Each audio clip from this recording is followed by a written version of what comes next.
আসসালামু আলাইকুম।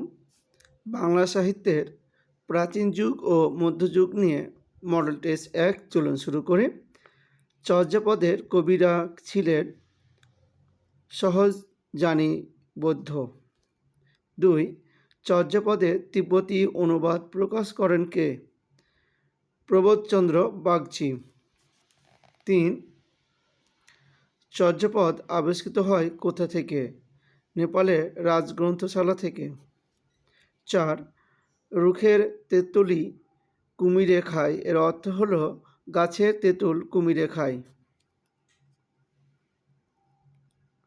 ৫ মধ্যযুগের বাংলা সাহিত্যের নিদর্শন ৯ কোনটি?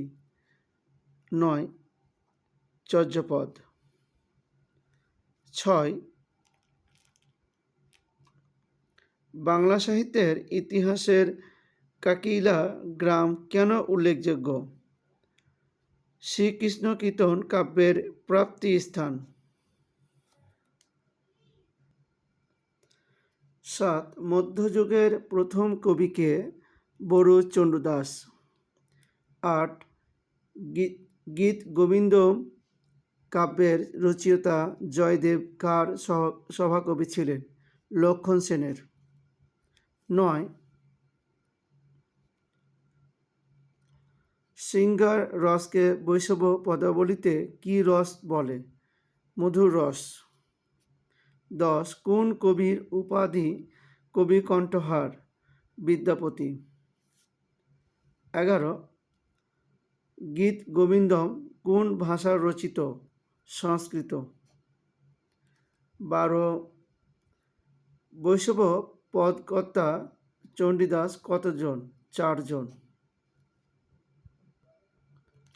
১৩ রূপ লগি আঁখি ঝুরে গুণে মন ভর কার রচনা? জ্ঞানদাস।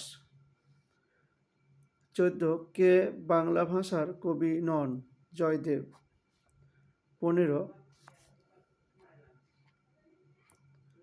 মনসা দেবীকে নিয়ে লেখা বিজয়গুপ্তের মঙ্গল কাব্যের নাম কি? পদ্মপুরাণ।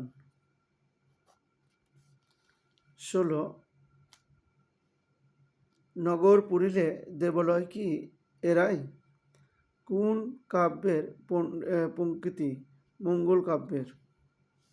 ১৭ জীবনী সাহিত্যের ধারা গড়ে উঠে তাকে কেন্দ্র করে? শ্রীচৈতন্যদেব। ১৮ করচা এর রোজনামচা। ১৯ ব্যালাড কি? গীতিকা। ২০ শান্তিদেব কোন কবির নাম? ভূসুকোপা। এই ছিল ২০টি প্রশ্ন। ধন্যবাদ।